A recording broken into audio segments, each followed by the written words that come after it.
আসসালামু আলাইকুম, আমি মোহাম্মদ শাহিন রেজা।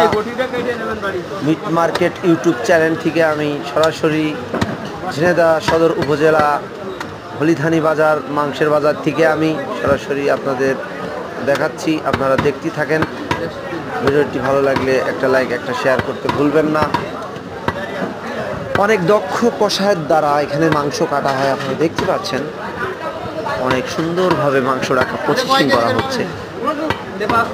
অনেক সুন্দরভাবে মাংস কাটা হচ্ছে, আপনারা দেখতে পাচ্ছেন। দেখতে থাকেন, সুন্দর মাংস কাটা হচ্ছে। এখানে সুন্দর ষাঁড় গরু জবাই করা হয়, উন্নত মানের কষাই। খুব সুন্দর সুন্দর সুন্দর মাংসের পিচ করা হচ্ছে। দেখতে থাকেন। ভিডিওটি ভালো লাগলে সাবস্ক্রাইব করে দেবেন, লাইক করে দেবেন। ধন্যবাদ।